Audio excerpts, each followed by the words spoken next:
Woman, here is your son. Jesus' third word from the cross to a small band of faithful friends huddled below is fascinating for all that it implies. Of the four gospel writers, the only one who records Mary's presence at the cross is John. But it would be expected that Jesus' mother was in Jerusalem at Passover, because the word tells us in Luke 2:41, every year his parents went to Jerusalem at Passover for the feast of Passover. So this was probably, after Joseph's death and presumed to have taken place before Jesus began his ministry, that Mary would come in Jerusalem for the feast with friends and family. But this time, it's different. Now her son is in trouble. He's been arrested, tried, condemned. Surely, Mary's place is to be close to her son while he is dying. And so, we look back and see that Simeon's prophecy, given at Jesus' dedication, comes to pass, where he says, and a sword will pierce your own soul too. But she is near him now, but her heart is broken. She is being consoled by others. Now the story unfolds a little further. When Jesus saw his mother standing there beside the disciple he loved, he said to her, "Dear woman, here is your son." And he said to the disciple, "Here is your mother." And from then on, the disciple took her into his home.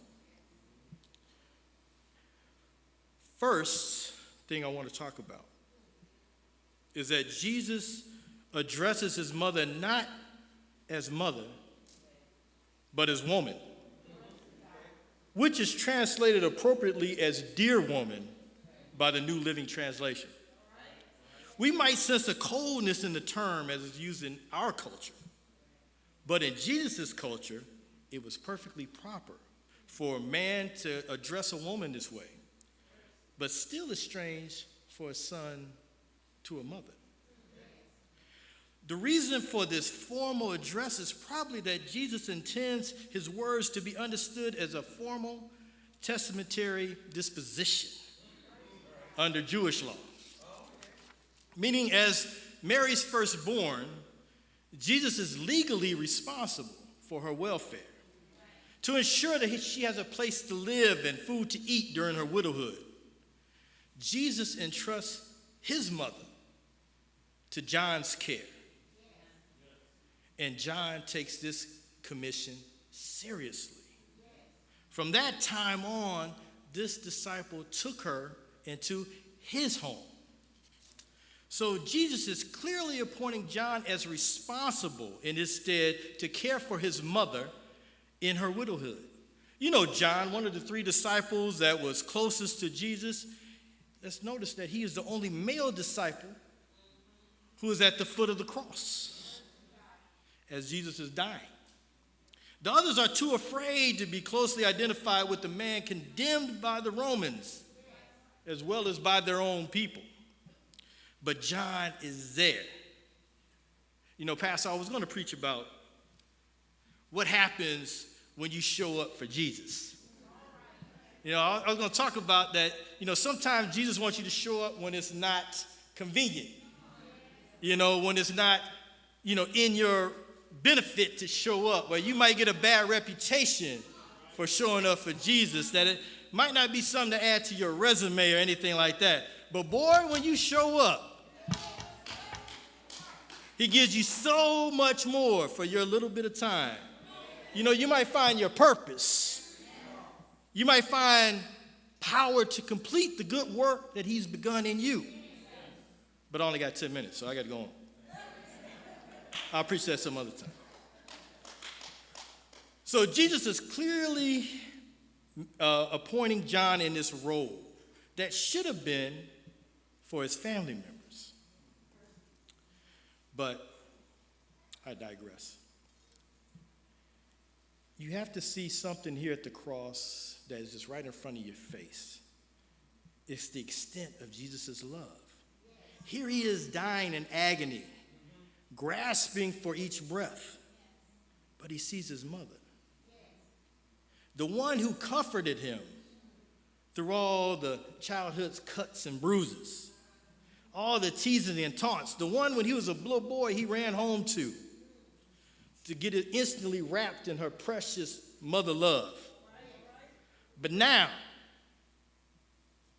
he sees it at the foot of the cross, heartbroken, weeping, inconsolable. Her heart, his heart just doesn't, nothing but goes out to her. Rather being consumed with a, understandable concern for his own welfare, he is touched by hers. She is a widow, and soon to be a widow who will be known as the mother of the crucified criminal, Jesus. Life will not be easy for her. The other children in the family, whether they're hers or Joseph's, we don't know. They don't believe in him as she does. Though it might be judged their legal duty to take care for her, perhaps Jesus senses that, she ain't going to be treated right. So let me give her to somebody I know, I really know. So she would get care that she less than what she rightly deserves. So what are we, as Jesus' disciples, to learn from this word from the cross? So I only got 2 points, and I got to sit down, because we got a freight train and Minister Terry coming up, and I don't want to get run over. So first thing we take from this, for my first point, is we must love our parents, no matter what. Sometimes our parents misunderstand us or disapprove of our decisions that we make. Sometimes they can hurt us. I can remember my dad's mistaken belief that I stole some money from him while he was in the hospital recovering from a heart attack. He forgot, probably because of the medicine that he was on, that he had given the money to my brother and his wife for airfare since they came to see him on a one-way ticket.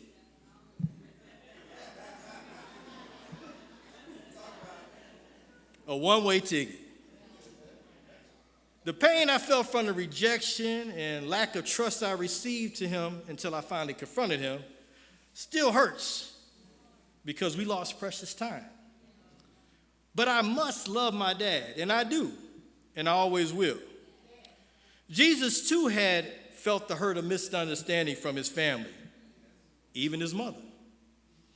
It's apparent that during part of his ministry, at least his family didn't understand him. At the wedding of Cana, Mary pushed Jesus to change water into wine, even though he tells her, "My time has not yet come." His family, Mark tells us his family thought he was out of his mind, and they wouldn't take charge of him. His siblings, apparently along with his mother, didn't understand. Even his own brother, John tells us in chapter 7, verse 5, his own brothers didn't believe in him. But whether they understand or even approve of us, whether we can even trust them at this point in our lives, we are told, honor your father and your mother. Christ-powered love can heal the hurts from our families, but we must love our parents. Second, we are responsible for family obligations. Jesus was clear that his disciples must put commitment to him above family relationships. Our obedience to Christ must become primary, and our obedience to parents must be secondary. Having said this, just because we are Christians doesn't mean that we are absolved of family obligations. The Apostle Paul is adamant when he says that anyone does not provide for his relatives and especially for his immediate family, he has denied the faith and is worse than unbelievers. That's in 1 Timothy 5:8 for you scholars who want to check me out. When we are immature believers, sometimes we take rash actions towards our families that in retrospect weren't filled with any type of Christian love. Our priorities, however, are clear. First, God. Second, family. Third, our work for God. How do we reconcile our commitment to Jesus with responsibilities for our families? Sometimes that's with great difficulty. But to put Christ first doesn't mean that we are free to neglect our other priorities. It means only that we got our priorities in proper relation to each other. God will give us the wisdom to work it out. So here at the end of our life, we see in Jesus the tender love of a son for his mother. A mother who has sometimes misunderstood him. As he dies, he settles his earthly obligations as best he can. Dear mother, here is your son. Here is your mother.